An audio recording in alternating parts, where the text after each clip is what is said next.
Tonight, several people were hurt when a truck hit a tour bus on the way back from New Orleans. Crews make some progress, but things can't get back to normal fast enough for the businesses next to the building that collapsed on Royal Street. And officials in New York are taking new precautions as a doctor returning to the U.S. tests positive for Ebola. Live from the French Quarter, this is Eyewitness News at 10.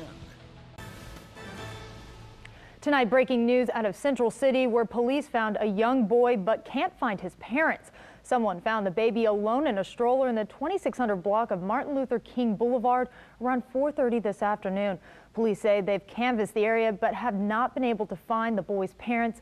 The baby is now in the care of Child and Family Services. If you can help reunite him with his parents, call New Orleans Police at 821-2222. Good evening, I'm Jacqueline Kelly in for Tanya Dahl. A number of people are in the hospital tonight after a truck hit a tour bus. It happened tonight on River Road between Edgard and Vacherie. Meg Ferris joins us now live with what caused the crash. And Jacqueline, a teenager is in critical condition tonight, and several others are injured after a tour bus carrying more than a dozen tourists to New Orleans is hit by a pickup truck. It all started with a group of visitors to New Orleans who took a tour bus up the river to visit Laura Plantation. On the way back around 4:45 this evening, state police say the driver of a 2006 Ford pickup truck did not yield when turning into a private driveway in the 4200 block of LA 18. That's River Road on the West Bank. The pickup turned in front of the tour bus, causing it to then hit two parked cars. Milton Walker, the owner of Alert Transportation out of Algiers, confirms to Eyewitness News that it was one of his buses that was hit. Of the 13 tourists on board, 6 have injuries and were transported to area hospitals. 3 went to Kenner Regional. State police say their injuries are not life-threatening. 3 passengers in the pickup are injured as well. 2 were taken to the hospital. 1 is a 14-year-old boy from Edgard, unconscious as he was airlifted to the Level 1 Trauma Center at University Hospital. State police say he is in critical condition and his family is with him. Now, state troopers on the scene tell Eyewitness News that both the driver of the pickup and the tour bus agreed to have voluntary blood alcohol level tests. Jacqueline. All right, thanks, Meg. Well, a Houma police officer shoots a suspect this morning who was accused of stabbing another man to death. State police say the officer responded to a burglary call at a home in the 300 block of Bergeron Street. Our partners at the Houma Courier report the officer saw a suspected homicide in progress. The officer shot the suspect in the shoulder, but the suspect managed to escape. That suspect was later arrested in St. James Parish and faces murder charges. State police have taken over that investigation. The victim inside that address at 315 Bergeron Street passed away on scene due to injuries sustained by the suspect. The rest of the family that was inside of the residence was unharmed, and the officer was unharmed, and a warrant was obtained for the suspect for first-degree murder. Upon his release from the hospital, to be booked into the jail and then transported to Terrebonne Parish Jail. The victim of the suspected homicide died at the scene. Police are not releasing the names of the officer, the suspect, or the victim, pending the outcome of the investigation. Well, for some, the Royal Street businesses and residents, today was their first time back home after the French Quarter building collapsed earlier this week. But crews have only started tearing down the building, which means more headaches for those that live and work there. This massive pile of debris is all that's left of this 200-year-old French Quarter building after it came crashing down not once, but twice. The collapse forced residents like Sherry Dooley, who lives in the building next door, to leave her apartment, and Friday she finally got to return home. Getting paid back is becoming a challenge, but I think that's going to work out. We're just glad to be home. But she says it's been frustrating, especially after the demolition of the building was delayed. I didn't feel like there was any urgency regarding the tenants to get back into their building. There wasn't much urgency to get the power back on. Crews eventually began tearing down the building late Thursday afternoon, but city officials didn't reopen the sidewalk on Royal Street until today, which finally allowed people to access the businesses on the block. Because it has, I mean, there's people coming in. which is good.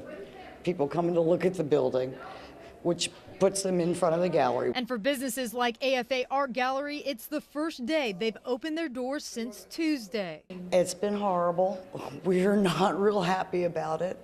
This was supposed to be a very good weekend. And now she's just hoping demolition won't affect them on Halloween weekend, one of their biggest weekends of the year. If we have to be closed next weekend, that's ridiculous, because that's a huge weekend, and so that can't be.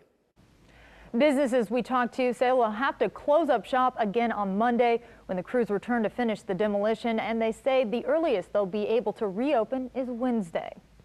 New Orleans police are investigating an armed robbery at a cafe in New Orleans East. Officers say 2 gunmen wearing masks went into the cafe at around 12:30 last night and ordered everyone down on the ground. Investigators say they took cash from the register and money from the guests before running off. New Orleans police have identified the second suspect wanted for an armed robbery in the Marigny. It happened back on October 10th at the intersection of Toro and North Rampart. The victims told police 2 armed men walked up to them and took their phones and purses.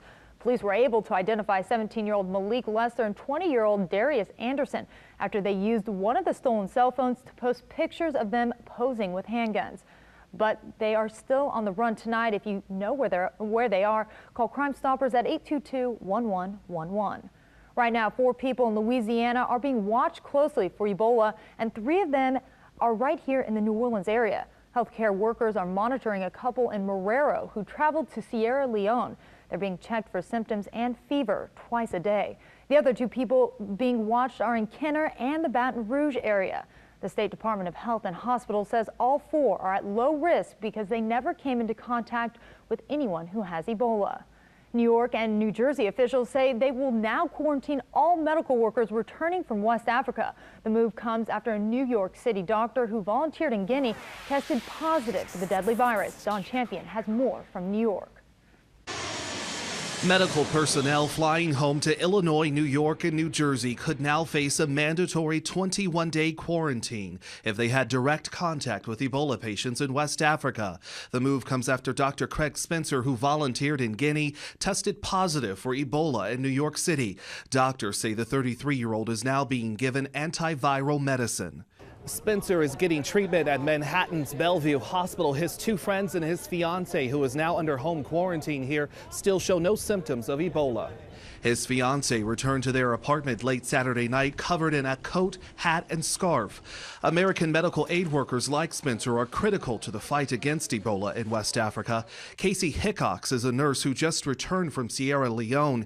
Even though she's tested negative for Ebola, she's still being held in quarantine in New Jersey as a precaution. In the Dallas Morning News, she said her quarantine is disorganized and frightening. The Centers for Disease Control has not required mandatory quarantines when workers return home. CBS's Dr. John LaPook says the CDC is trying to strike a balance. For example, the aid workers who are going out there, if they hear, well, I'm going to be put in quarantine for 21 days, they may say, you know what, I'm not going to go out there. In West Africa, more than 10,000 people have now been infected with Ebola. Nearly half have died. Don Champion for CBS News, New York.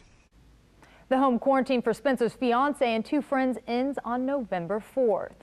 Well, today, a very special fleet of planes came out of retirement, putting history in flight. But these vintage planes weren't the only thing to hit the tarmac. Coming up, details on the Air Power Expo underway this weekend. Plus, see how New Orleans volunteers are giving back for National Make a Difference Day.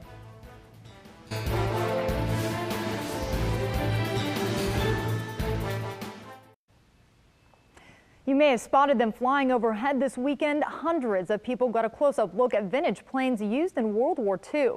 The planes hit the tarmac this weekend for the Air Power Expo at the Lakefront Airport.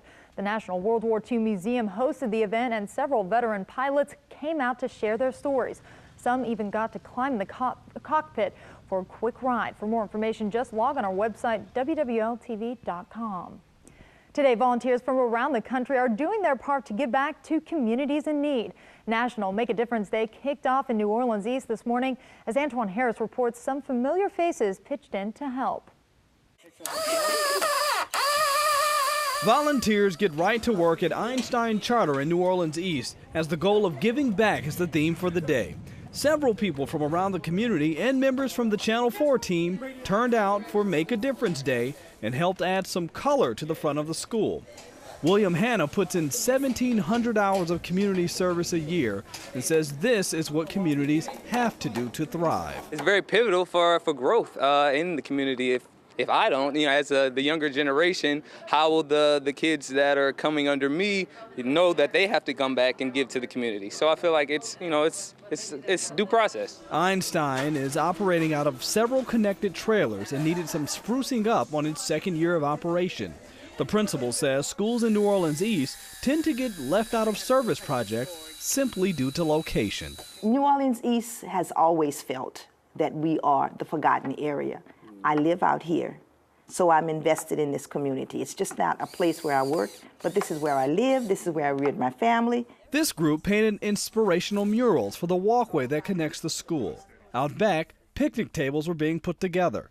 These volunteers say it is truly an effort to restore pride to this neighborhood. The most important part is not really thinking about yourself, but you're thinking about others instead of, being conceited with everything. So, not thinking about all the money that you might get, you're thinking about just helping people. It never stops getting old for me to see groups making a difference in their own communities and making these kind of projects become a reality. Antoine Harris, Eyewitness News. In a city known as the birthplace of jazz, Preservation Hall is the place to explore that rich history. One of America's biggest rock stars came here for inspiration and made some history himself. Tomorrow night on 60 Minutes, Anderson Cooper joins the Foo Fighters at the historic venue. Here's a preview.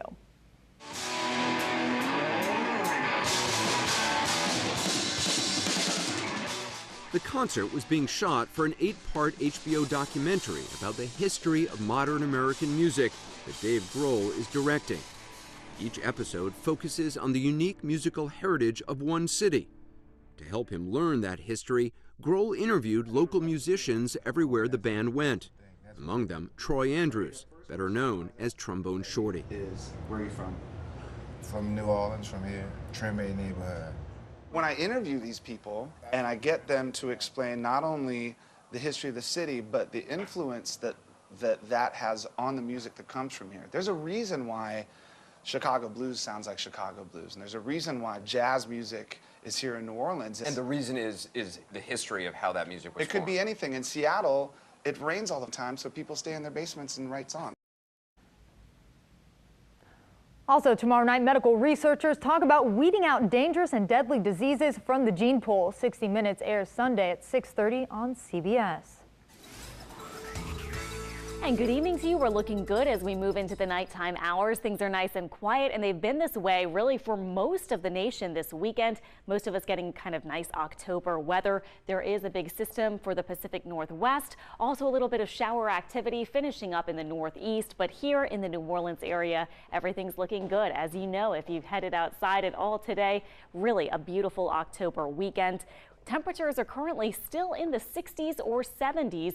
We're at 63 over at Hammond, 65 at Kenner, Slidell at 60 degrees, New Orleans right at 73 for the downtown area, Bellchase 60, upper 60s to 70s along the coast, and the lone 50 degree temperature at 59 degrees over at Baton Rouge. Pretty nice crisp feel after that LSU game over there.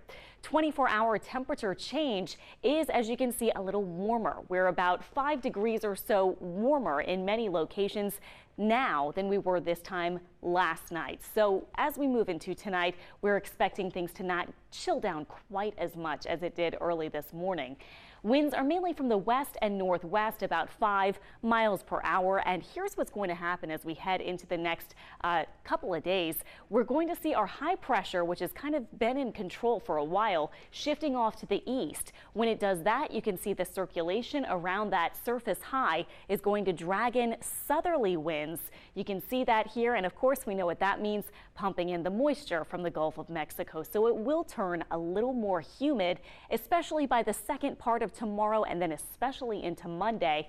Not terrible, not summertime, oppressive kind of humidity, but you'll notice the difference compared to the last couple of days. Now, moving into Monday, you can see things are still quiet as far as rain goes, but we'll begin to watch out for our next cold front, which really won't make its way all the way through until about Thursday. But ahead of it, we'll have a little more moisture in the area and slightly higher rain chances. In fact, even for Tuesday, I went with just a slim 10 to 20% chance for rain. Note that by that point, there will be some rain going on with the front over portions of Arkansas, Texas, and North Louisiana on Tuesday. Rain chances for us will go up just a touch Wednesday and Thursday, as it looks like this front may bring a little bit of spotty rain to the area. Tonight, low 50s is what we're looking for those overnight lows north of Lake Pontchartrain, upper 50s and low 60s south of the lake. So still a cool and clear night, still very pleasant for Sunday morning, then slightly warmer with that little warm up I was showing you as our winds become more southerly and southeasterly by the second part of the day. Still a really great Sunday. So do try to get outside and enjoy the day. Just note it'll be a little warmer in the afternoon. Here's your Packers versus Saints forecast. How does that look? Pretty good, I think, for most of us. Temperatures in the 80s for the afternoon.